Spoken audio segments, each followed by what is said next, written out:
So, you missed it. Please check the grade book, make sure, and I will accept anything even all the way back. Like Mr. Cormick, check way back.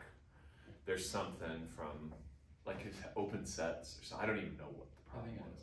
You know which one? Okay, cool. All right. You all got anything on your mind you want to ask about? Liv's got the vapors back there. What? Got the vapors. Oh. Southern expression. Got the vapors. Are you hot? You want the window open? No. Okay. I just feel like it gets kind of cold outside. It's so hot in this, so I just like get hot really fast. Yeah, I hear you. Okay, well, let's get rolling. Let's at least refresh our memory. We had this question that was posed. And the question was, when is that continuous? When is that actually a continuous function? And just to refresh your memory again, what we looked at was an even simpler thing. Well, actually, here, let's rewrite this one more way. Limit as k goes to infinity, sum equals f of 0 to k sub n, x to the n. So now that's just a finite polynomial. So I'm looking at a sequence of polynomials, and I'm asking myself, when does that actually converge to a continuous function? And we saw something that made it look like, oh boy, this is actually a fairly challenging problem, because when we looked at the sequence, fn of x is just x to the n, and you always want to know on what set we're thinking about, because it's going to change depending on the set. We're going to see a lot. This is what we're thinking about today, exclusively. When we looked at this, when n is 1, you've got just f1 is x to the first, f2 is x squared, f3 is x cubed, and we got a sequence of functions that looks like this. And I guess if we had an f0, it would just be the constant function 1. But there's x, there's x squared, there's x cubed. And basically, as we let the power go up on the x, these guys get a little more corner-esque down there in that pocket. They get all the stuff that's between 0 and 1 gets pulled down to 0, but the 1 never leaves. The 1's kind of linchpinned up there. So we're pulling this stuff, and what we saw was that the point-wise limit, and I don't even know if we defined that, but we're going to today, that if I look for each x, where is the sequence of values converging to? So I fix the x, I think of this as a sequence of real numbers, and just follow it down, that this thing converged to a discontinuous function. So this is about as simple as a polynomial can get, and it didn't even converge to a continuous function on 0 to 1. So good Lord, what's going to happen over here to make that infinite sum be a continuous function? That's kind of what today is about. So let's define a few things. Given, bless you, fn of x, which is a sequence of functions on some set S. So in other words, each of the f sub n's has a domain of S, and they map into the reals. Given that sequence, we say that fn converges to f, a limit function, pointwise. Let me show you a couple things. Sometimes we can say pointwise out here. I've also seen pointwise just written in here. And I've also seen it, at least in my lifetime, where just a single arrow meant pointwise. But it's probably better to be safe here and just say pointwise somewhere. So we say this if for each point in S, so x and S, Fn of x converges to f of x. So this is just a real, this is fixed. So you're thinking of this x as fixed. It's the same x here as it is here. If that needs a little extra clarification, let's just go to this really quick. We have this.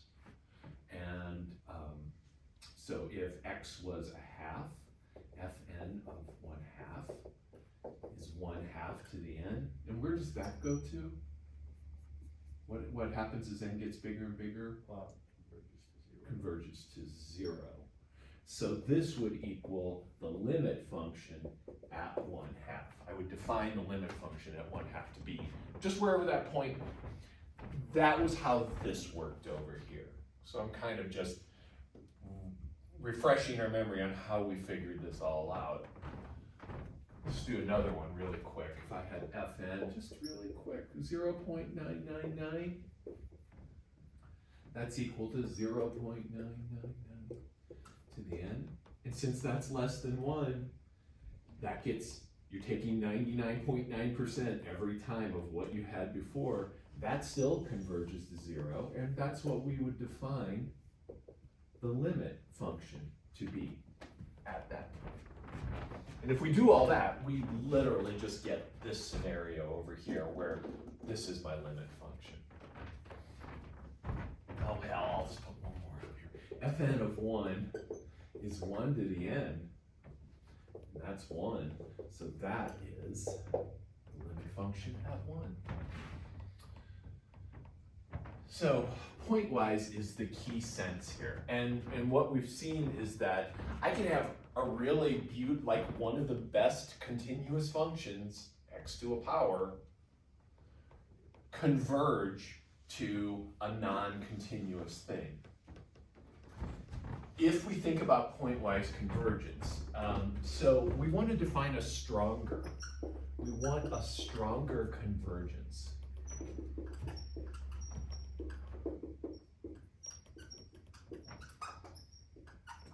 And we also want a better pen, because that pen is not good. Hopefully this one will be nice. We want a stronger type of convergence. So, definition, Fn, which is a function, so each of these functions has a domain of S again, bless you.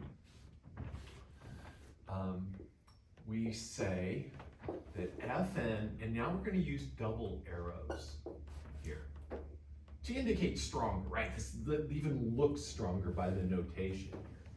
We say i.e. Fn converges to F uniformly. Now for me, you could just use that double arrow anytime you want to talk about uniform convergence, because that's how I was trained, that's what that meant. But you can also write it to be extra clear. If essentially each of the points converges at the same rate.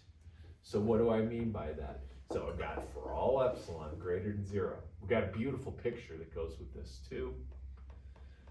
There exists some capital N, because I've got a sequence, right? So my call is an epsilon closeness.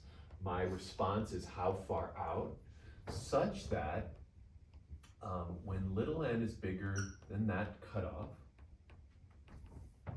I've got Fn of x minus f of x is less than epsilon for all x in S. Get that written down. Let's just talk really quick about those definitions. Let's compare them.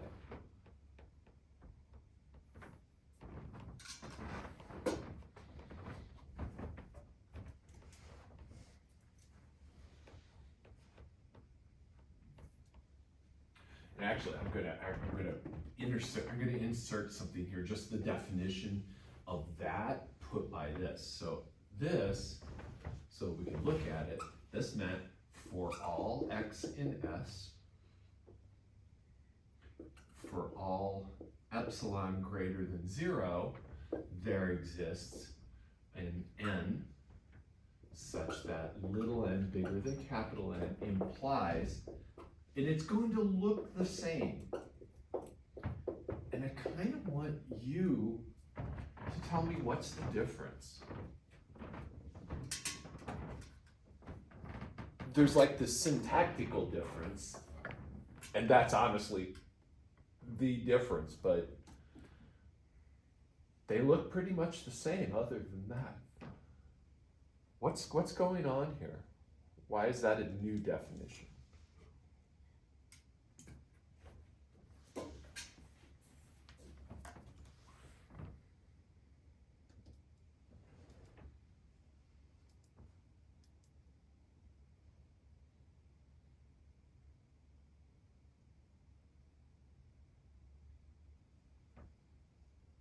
What do you see? Just like, let's just play. Yes, ma'am. Yes. In the first definition, first you pick any x and s, Yeah. and then in the second definition, you do everything. Then you can pick any x and s for Beautiful. forward. Absolutely. Yes. So here, we're picking a particular s first. Then we're saying, you give me an epsilon, and I can choose an n such that blah, blah, blah. But this n here depends upon not just the epsilon, but the x. So we're setting that up, so yeah, just like Camila said, this n actually depends on x and epsilon. This n only depends on the epsilon. And then I'm saying it's good no matter what the x is. So this n here completely is dependent upon epsilon. It doesn't know about the points at all. Let's draw a picture to show what is happening here. Because the picture, you're gonna love this, and you're gonna love that you know the term epsilon too. I don't know why we don't talk about them more often, because for me, it just helps so much mentally. So let's do a picture of what this is on some set S. So let's pretend S is, here's S. I'm gonna make it closed. And I've got some function, capital F, that's my limit function. So that's F right there. I'm saying I've got this sequence of functions that converges there, so that no matter what epsilon I pick, let's take this apart. And you're probably doing this, but it helps to literally write it out. This says that Fn of x is less than f of x plus epsilon and greater than f of x minus epsilon for all points in S.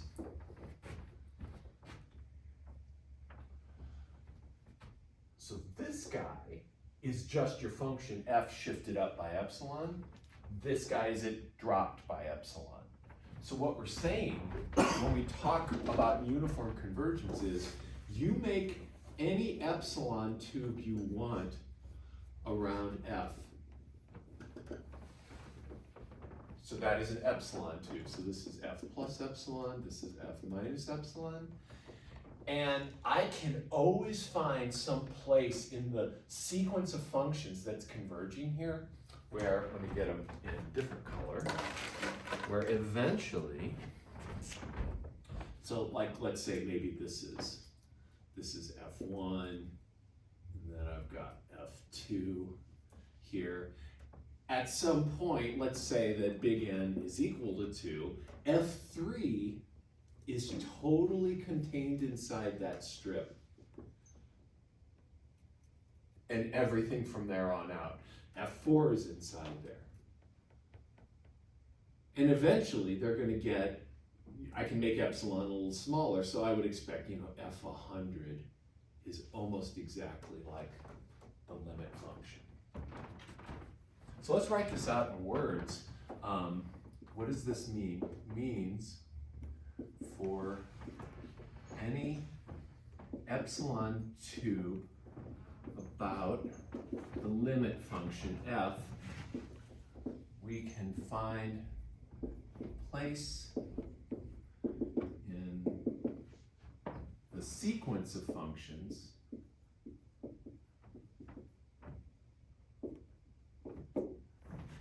where Fn falls inside, and when I say falls inside, like graphs inside the epsilon tube from that point on.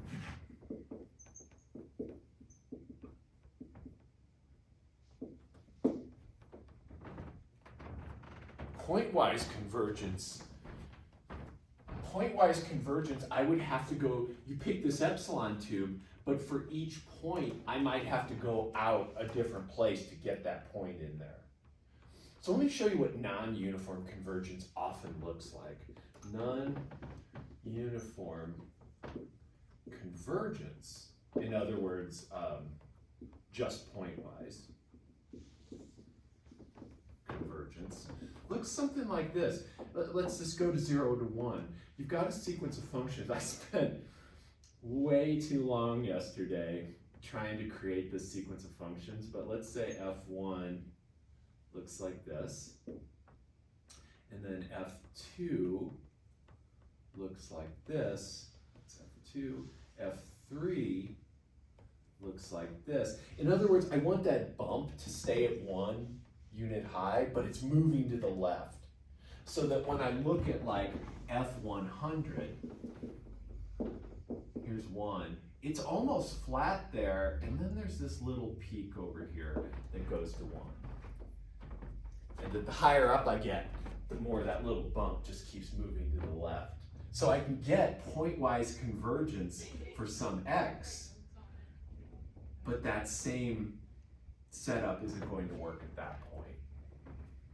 But eventually, in the limit, things clean up. And this guy just kind of disappears.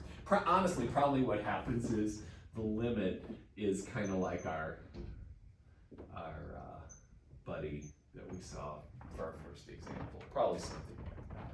If most, like all of the x points in that interval, like x 0 to 1, like they all kind of have pointwise convergence to 0. Right? Yes. Yeah.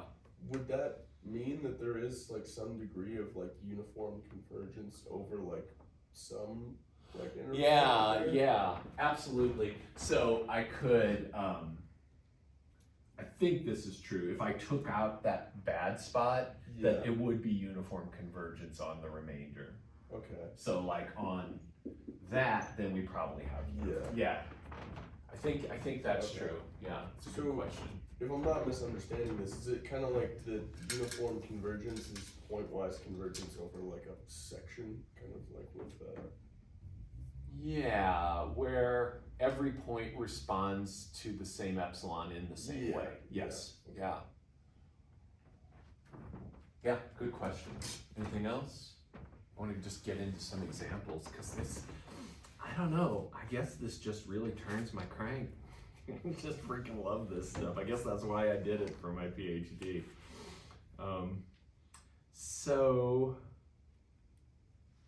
Oh hell, let's just get out the big result. Let's just get the cool result out, prove it, because you're gonna like this. You haven't seen this kind of proof in a while. It's been too long, I have to say. It's been too long.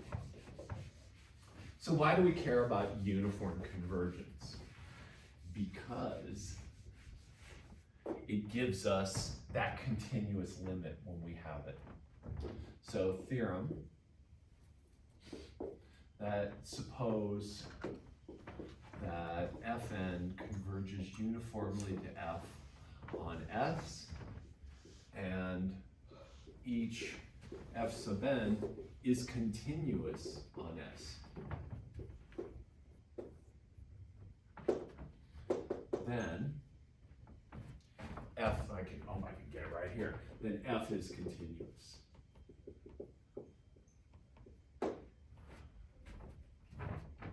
So we have to have that stronger convergence to keep little points from hanging out on their own and just doing their own thing.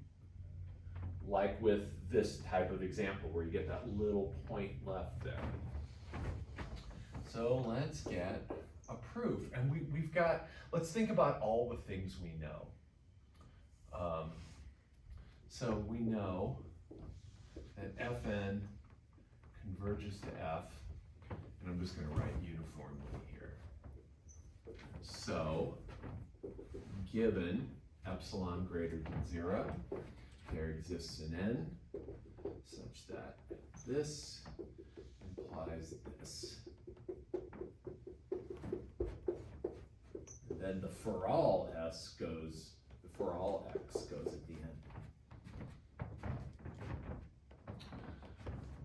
What else do we know? We know, so we got that, we know that f n is continuous on S. Take a minute, can you write that definition down? What does that mean?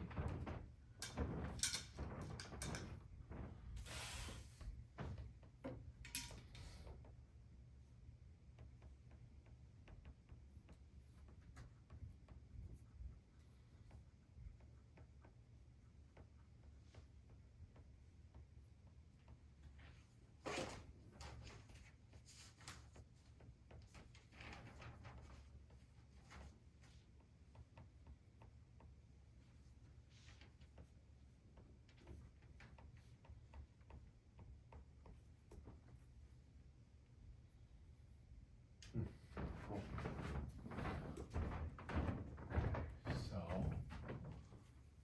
check yourself out here. For all epsilon greater than 0, there exists a delta. That's our response now because of continuity, a positive delta, such that,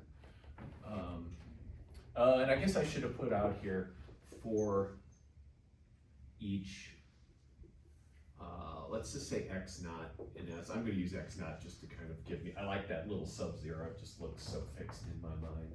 You might have different ideas on that, but that x minus x naught less than delta implies f sub n, x naught is less than epsilon. Sorry, I just kind of mumbled that.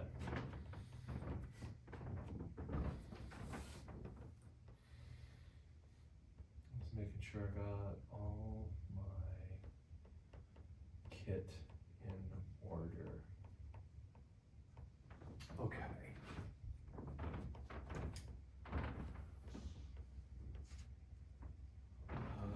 Yep. I should have reviewed this guy just a little beforehand. So got that.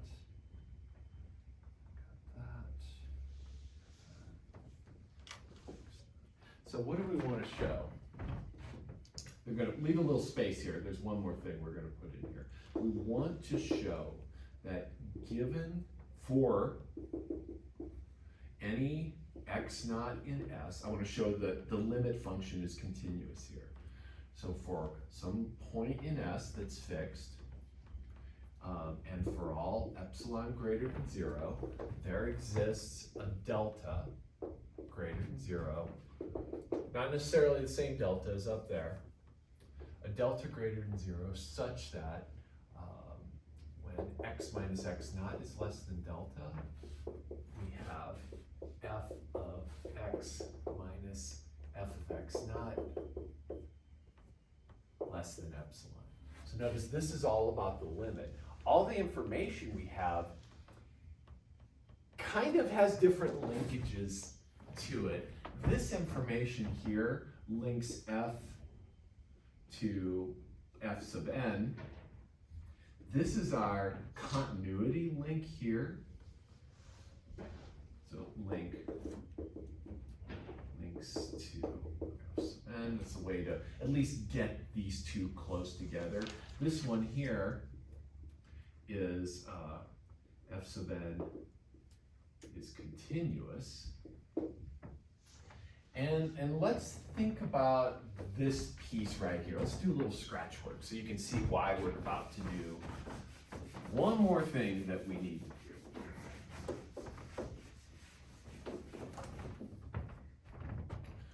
So let's what I want to look at is that f of x minus f of x naught. So notice, this is scratch. F of x minus f of x naught. Now I want to do some games to link this to the stuff I understand. This is what I need to get bounded. What do I have? So first off, let's do some adding and subtracting inside. What do I know about f of x? So now this x is any x in general. So I've got f of x, I'm just gonna write that down. And I do know something about making this quantity smaller from the uniform continuity that doesn't really depend on any x. So I'm gonna put that in here, but then I'm going to add it back in so that I didn't do anything weird. Now this f, now think about where I want to get to. I want to get to this final f of x naught over here. So I need to insert a few more things here to get there. What I want this last thing to be is undetermined. Yeah, let's see here. I could get, just hold on a second. Now I have to recreate this all in my head again. Fn of x. There's one more. Oh, okay. So this, if I have this, notice how there's no x naught in here yet. I need to kind of insert the x naught. So I'm going to do that here by this guy where I say, okay, I'm going to subtract off f sub n of x naught. And then I'm going to add that back in. And now I'm going to subtract off the piece I was given right there. So that's a lot of adding and subtracting. Probably the most we've done. Now just look at what I've done. Took the endpoints that I was given, subtracted and added on this, subtracted and added on this. So this one has got a variable x, this one is a fixed x naught that I'm evaluating. And then I'm going to triangle inequality this thing into 3 pieces. And we've seen this a little bit before, but not with 3. So this is going to be f of x minus fn of x plus fn of x minus fn of x naught. And then plus absolute value of fn of x naught minus f of x naught.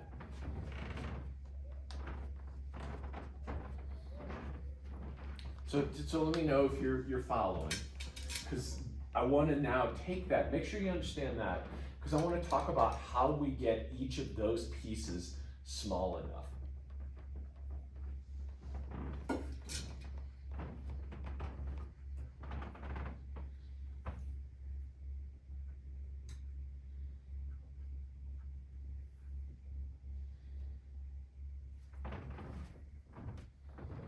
Maybe you can kind of help me out. What assumption helps us get this to the desired smallness?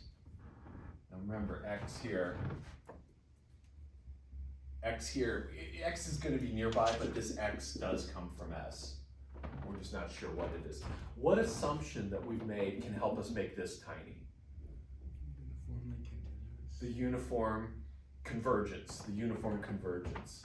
So this I can make small for any x because I know that these guys converge uniformly. So this we can make small. In fact, we're going to make it less than epsilon over 3 because f sub n converges uniformly to f on s. I just got to pick n big enough to make that happen, and it doesn't care what the x is. Why can I make this small? Can make small. So let's actually here, we're going to choose some cutoff point there, some big N.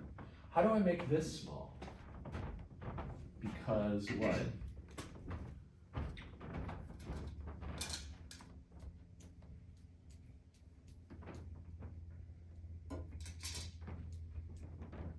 S of n is f sub n is continuous. So for this one, check this out. On this one, we're going to choose the place in the sequence, because then that'll do that for all x. Here, we're actually going to choose how close the x needs to be to x naught for continuity. So I can make this small because f sub n is continuous.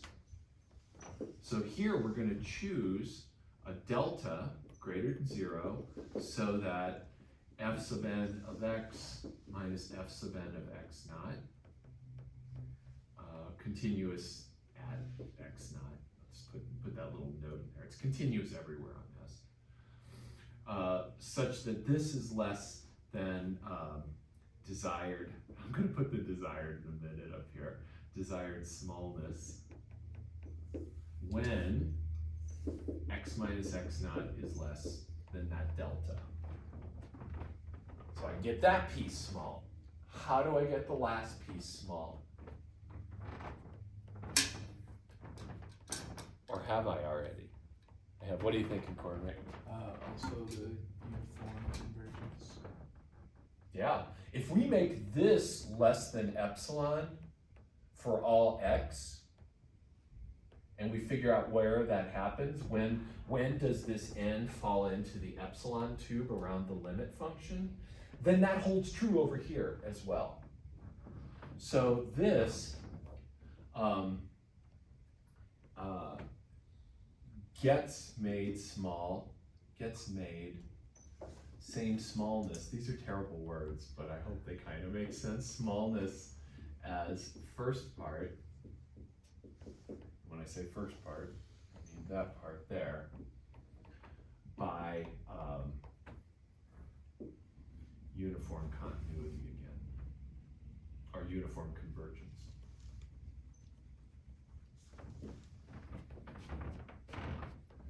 So how small do you think I should make each of these pieces? What would you recommend? If I want this to be less than epsilon in the end, how small would you make each of those pieces? Epsilon over 3. I'm going to make this smaller than epsilon over. Remember, I get epsilon up front, and now I have to do all the finagling to make this thing less than epsilon. So what we're going to do is we're going to make this thing less than epsilon over 3, which is pretty fun to write, because, you know. And then we're going to make this less than epsilon over 3. This one we're choosing a cutoff in the sequence. This one we're choosing the delta. That's going to be the delta that we have down there. And then on this one, we're going to, this one just comes from the first one. Once this guy is less than epsilon over 3 for some cutoff on, so is this guy. So let's write that up.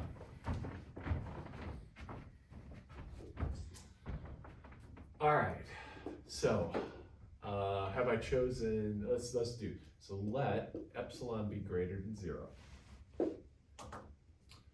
Because f sub n converges uniformly to f on S, choose capital N so that we're within epsilon over 3 units on S. When x is in S, or for all, you know, let's try to stay consistent for all x in S. Okay, that's going to get me the first piece and the last piece less than epsilon over 3. Because f sub n is continuous, and let's actually, let's let epsilon be greater than 0, and we're showing continuity, so we need to have a point here. Choose, put this out front, x naught in S. So that's going to be our fixed point. Then let epsilon be greater than 0. Have to be able to do this for any point in there if I want continuity. Then because f sub n is continuous on S, there exists a delta greater than 0, so that when we're delta units close to that x naught, that implies f sub n of x minus f sub n of x naught is less than epsilon over 3. So the delta that we come up with in the end was the one that actually kind of made the epsilon over 3 part on the distance between the sequence members. And then note that by, let's put a 1 here, let's put a 2. By 1, we also get fn of x naught minus f of x naught less than epsilon over 3. But little n is bigger than big. All right.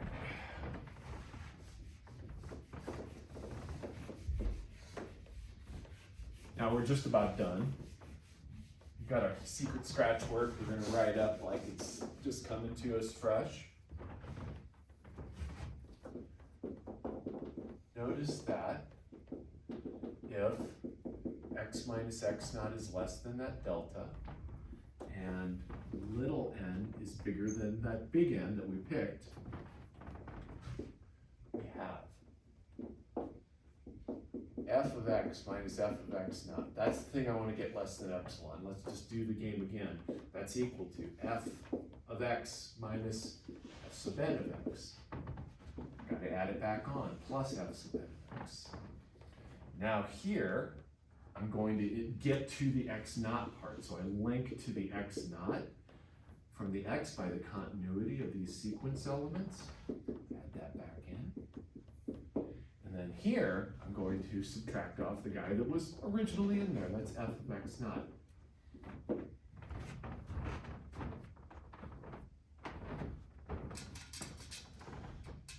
Trying to cut down on my tea, man, it was insane. It was a little out of control on Monday. I was having to pee like every 45 minutes, and I'm about to go do an hour-long meditation. I don't want to.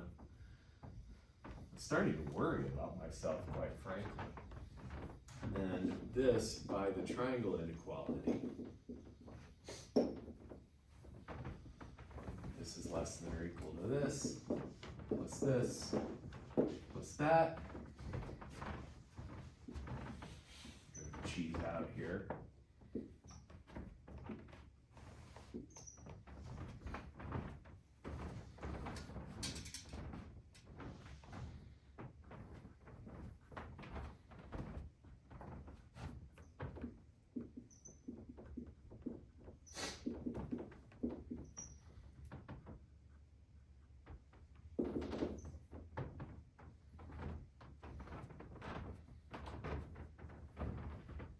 So we're piggybacking off the continuity of the sequence, kind of bootstrapping the continuity of the sequence elements up to the limit function, just because we can get them really close to this guy. We can get them so close that if the limit elements are continuous, we're so damn close to this thing, there's no way that it's not continuous in the limit. Yes, sir. How do you go from less than or equal to just less than? Oh, so the less than or equal to here was from the triangle inequality. Mm-hmm. And then each of these pieces were strictly less than. Okay. So, yeah, good question. And then this equals that I'm putting here just applies. Once you have an strict inequality in there, you got it the whole time. These guys just get me the epsilon.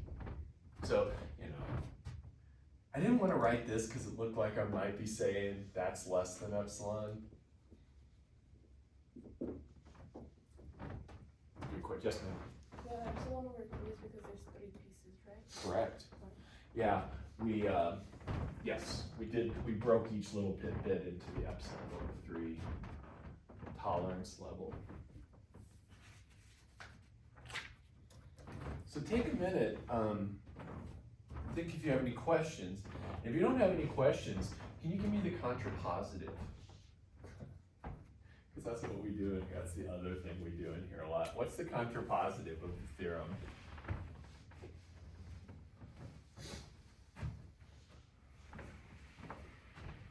Contrapositives are so awesome. this one is no different. So it's pretty sweet.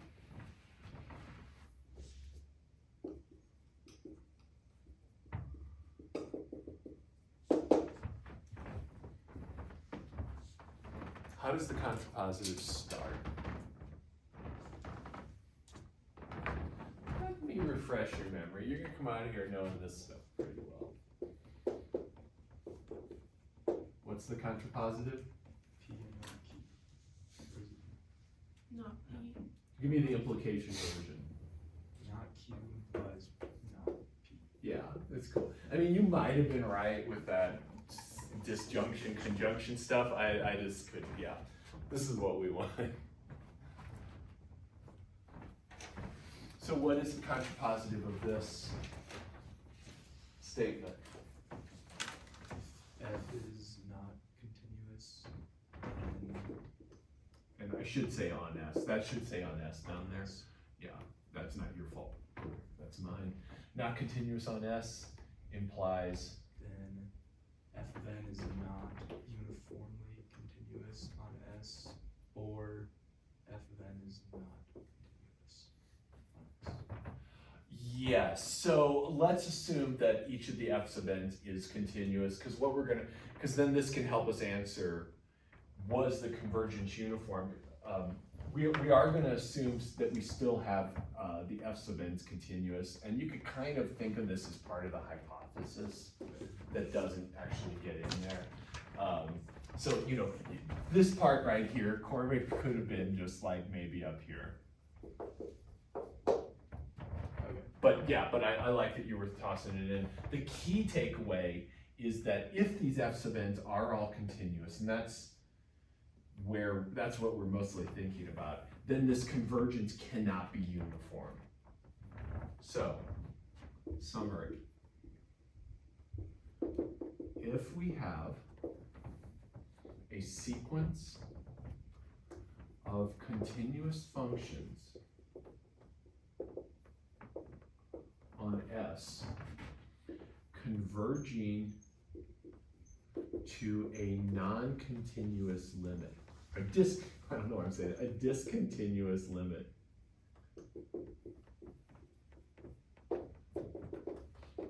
The convergence cannot be uniform. So this is a way to say, oh, that's not uniform convergence, because all these guys are nice and continuous, but then they converge to this broken thing. Converging to a discontinuous limit, then the convergence cannot be uniform. Because if it was, this would have been continuous.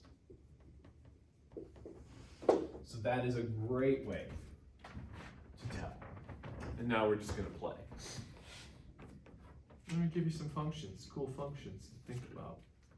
Unless there's any questions on that. Let's use it just on something we've already seen a couple of times. So an immediate application. Since x sub n, x to the n, converges to f of x equals 0, if x is less than 1 and greater than or equal to 0, and it equals 1 if x equals 1 on closed interval 0 to 1. This discontinuity means that this can't be uniform convergence. The convergence is not uniform.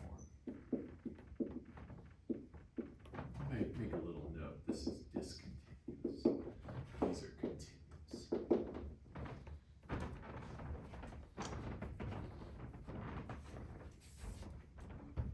So, I've got a problem for you. My question to you is this, and I actually got some homebrew homework. Probably your last homework. I mean, if we're being real, we got like a week and a day, 3 days left after this.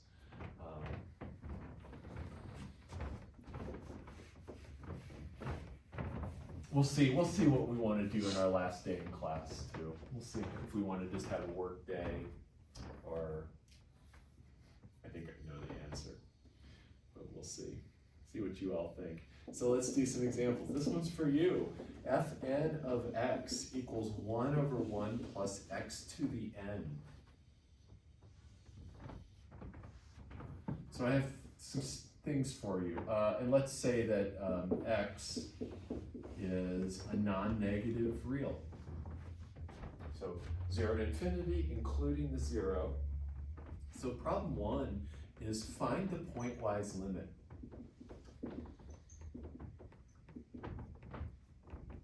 Problem 2 is the convergence uniform? And you'll know if your pointwise limit is not continuous. Probably why I'm asking it, because you'll have a broken limit. So let's just take a minute. Wow, I don't even have to go pee. This is crazy. Probably should. Yeah, I'll just do it. I'll be right back.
Anybody got a limit they want to show me? Yeah. Oh, that's cool. Take your time. This is kind of new.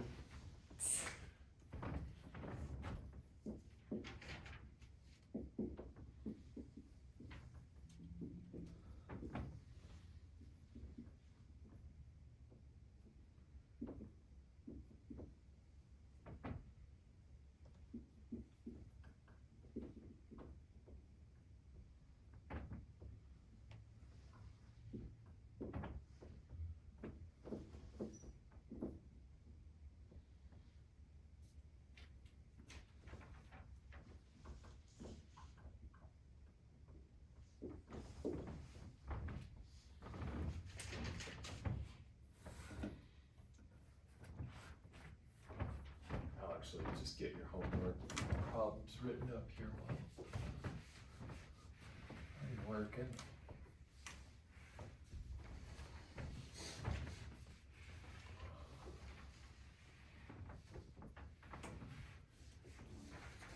Yeah, I kind of think Monday will probably be last lecture. Seems reasonable, right? And then we can just come in and work on stuff, get everything cleaned up, make sure all your assignments are make sure you got an A. I like that. I'm sure you don't mind. Not that I won't come in with something weird to tell you. That could easily happen. I still reserve the right to bring in weird math. I can't help it. So, final homework. Let's just make this do, I don't know, finals week. It's fine. This will probably take a while.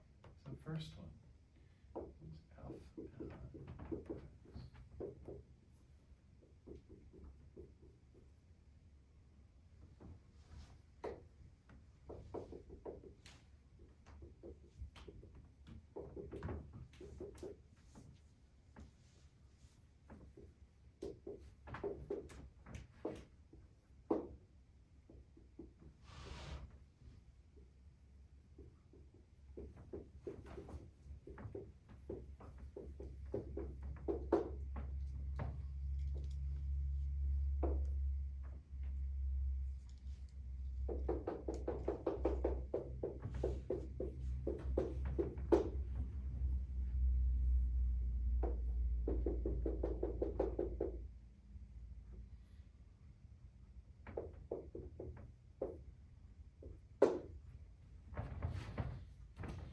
That's the first one.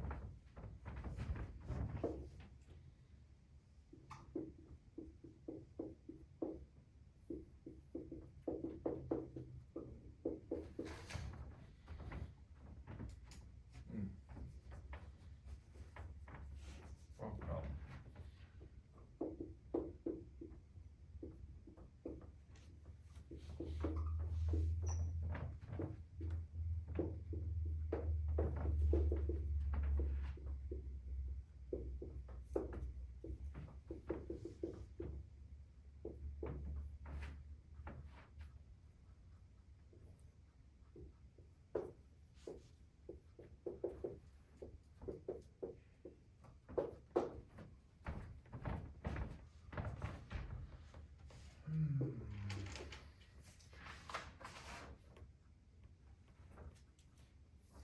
Yep, all right.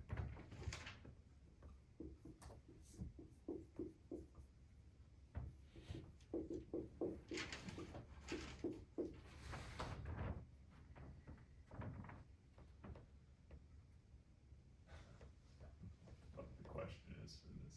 We got the problem written down here. I think what probably yes.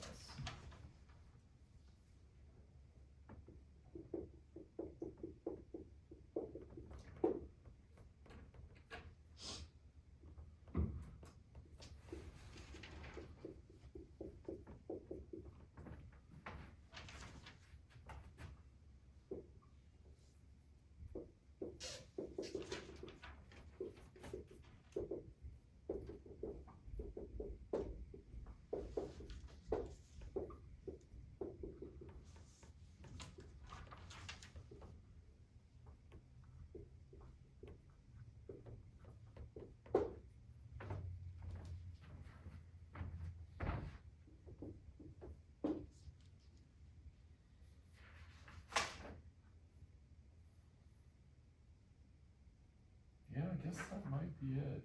Wait, I had one more.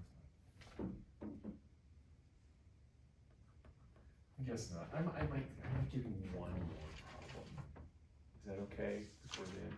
Camila doesn't think I should. Right? She's holding me to my first promise. It just doesn't feel like quiet enough. I feel like one more. I don't know. How about this? I reserve the right to give one more, but it has to be by Monday. But just one more. Maybe not. Who knows? Is that okay, Camille? All right, cool.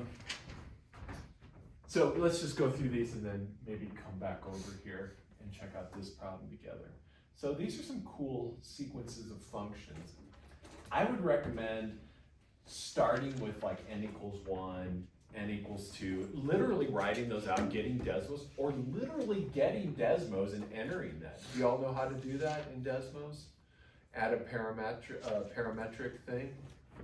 It's just let's do it on this guy just to make sure. Just to make sure you've got all the tools at your disposal. Now, it's always better to be able to graph on your own, you know, by hand, but it's better to do a lot of things. I have AI do so much for me these days. I had an awesome conversation. I just like been having conversations with ChatGPT. Really good ones too. I like asking it about itself. You know, what's it like to be ChatGPT?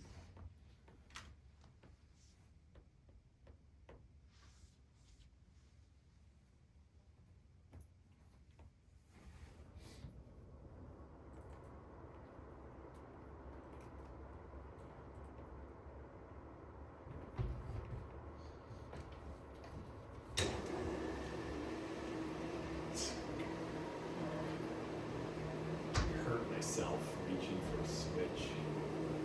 Old age.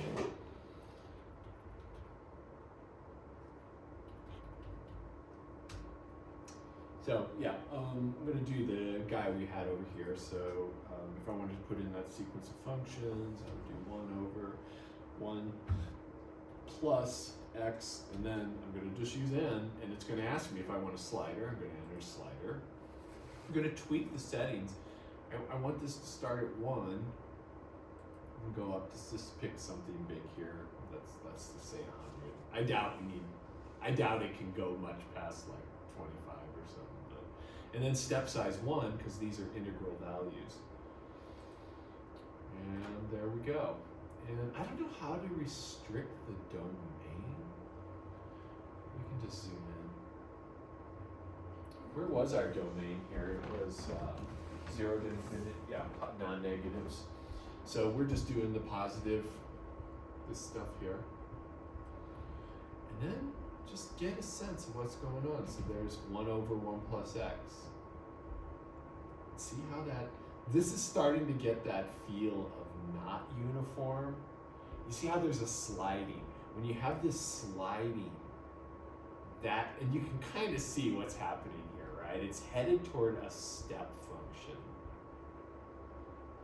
And look, even at 99, I still see that this isn't a step. Ooh, that's really pretty. Could have done it on the whole thing. Okay, now I want to see the whole picture. Oh, so we're not doing the whole thing because it gets really weird on odd values. On even values, you've got the nice symmetry, but on odd values, you've got an asymptote at -1. It's not defined at -1. So, just looking at this, I see that the limit is approaching the step function.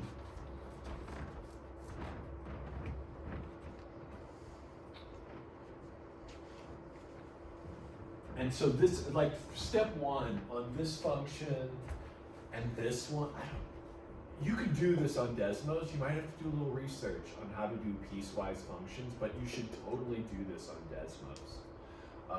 So yeah, look up Desmos piecewise, get an example, hack it, put it in, add a slider for n, and explore that, because that's a weird ass thing that's happening there. In particular, because this thing is growing right here as it gets bigger, so the magnitude on that is it's really spiky. What is happening there?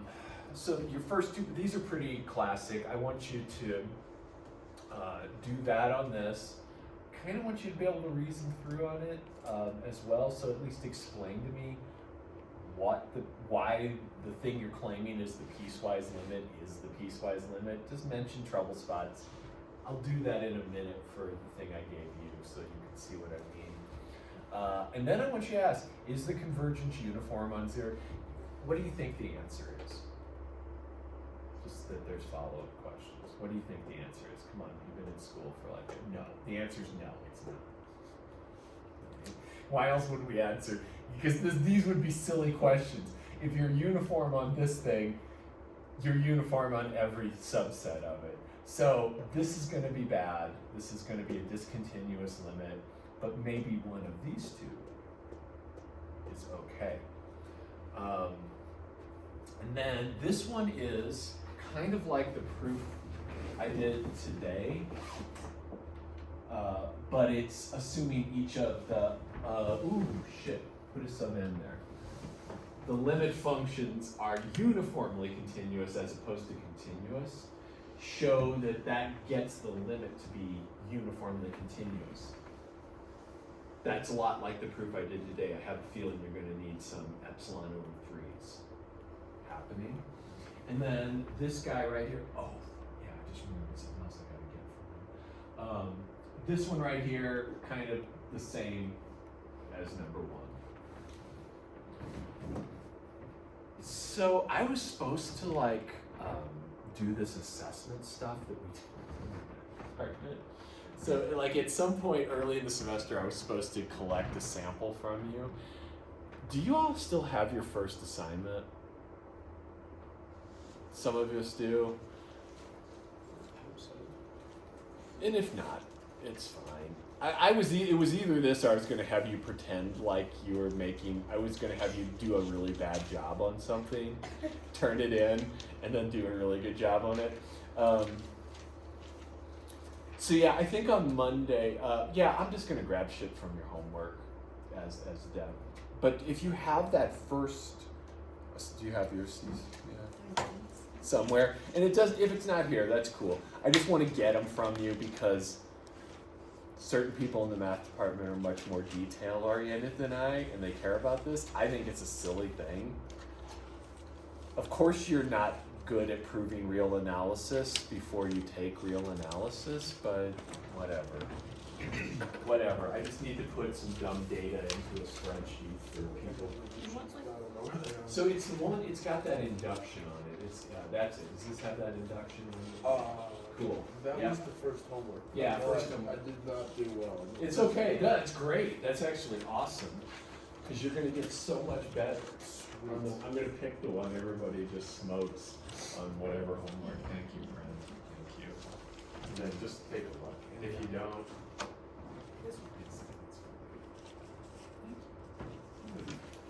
that's beautiful. I got 3. This is pretty damn good. And Cecil, if you find it, great. If not, fine. Let's see. Does it have the? Yes, you did. Thank you. Cool. Shut this stuff down.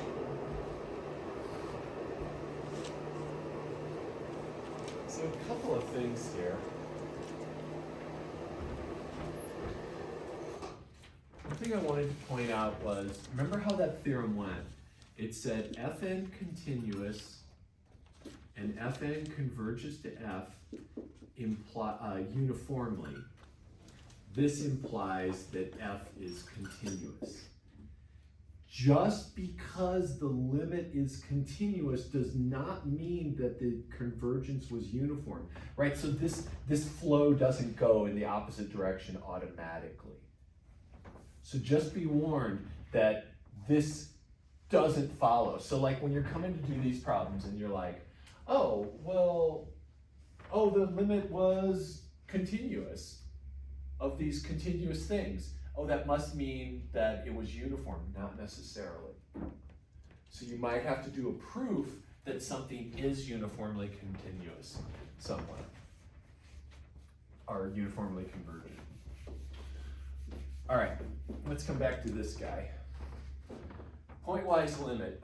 Anybody got a good argument for this? I'm gonna take that as a no, Christian. Yeah, nah. Yeah. Okay.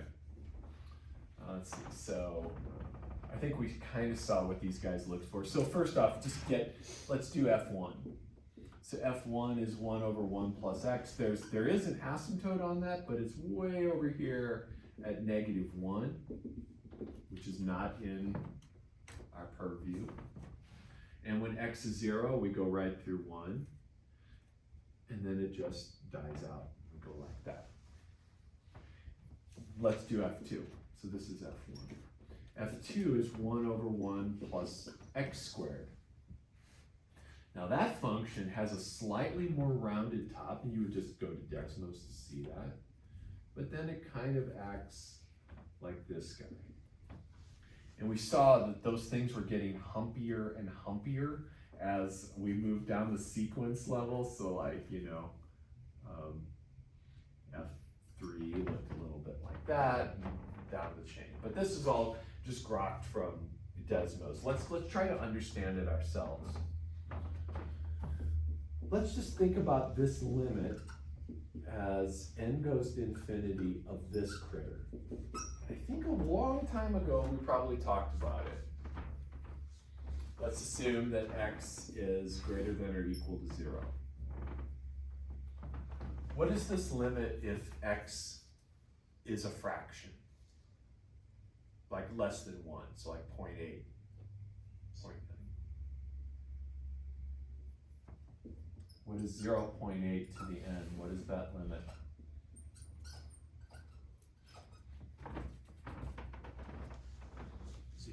It's 0, because you're taking 80% every time you move down the chain of the thing you had before.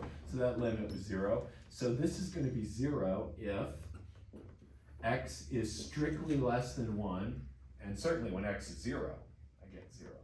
What is the limit when x equals 1? 1. Just 1 to the n. So it's 1 if x equals 1. What is the limit if x is bigger than 1? X is 2. What happens to 2 to the n as n gets bigger? It goes to infinity. So it equals infinity. If x is bigger than 1. Well, I've got 1 over that. 1 over 1 plus that. So this little analysis here, and well, I guess they're not quite like that over there, that this implies that the limit as n goes to infinity of 1 over 1 plus x to the n equals, well, I see that there's 3 different cases that can happen. So when x is a fractional thing or 0, this piece goes to 0. So this limit goes to 1 over 1 plus 0, just 1. Then when x equals 1, what is my limit when x equals 1? 1 half. And we didn't see that on Desmos, right? Because Desmos can't see to infinity. But we can see this now. So that's why we still have to do this analysis. And Desmos is just for gut feel. And then what is the limit of this when n is bigger than 1?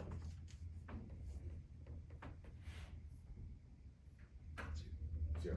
It's 1 over 1 plus infinity. Next. So my limit function is 1 all the way up to 1. It drops to a half. So there's a single point at half. It's kind of a cool limit, surprising limit. And then it's 0 from there on out.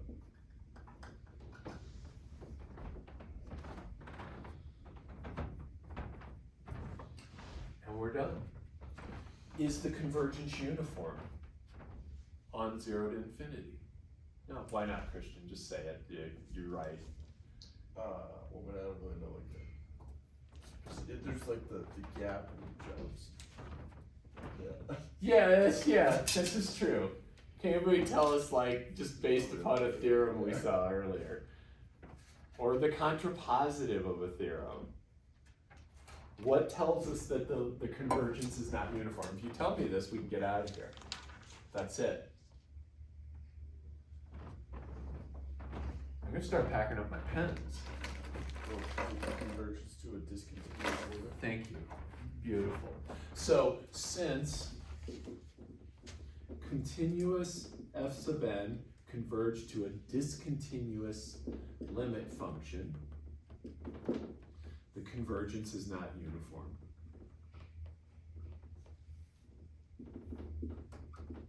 Because if it was, that limit would be continuous.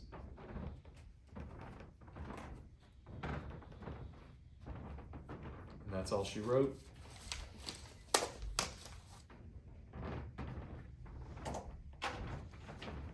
Probably have one more bit to talk about on Monday.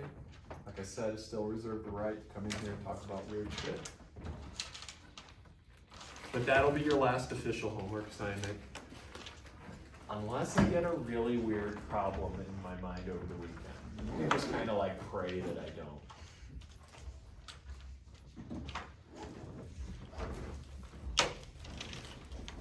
But I probably won't. It might be like an extra credit if I do it or something. Anyway, so, thank you, friends. 1 week left.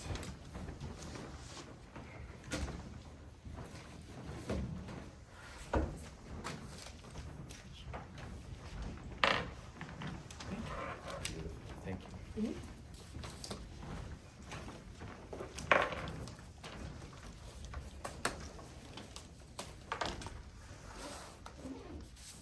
So yeah, another kind of an important thing to do over the weekend is to look and see what you're missing to get an A. Right? You could you could miss a couple problems and that's cool.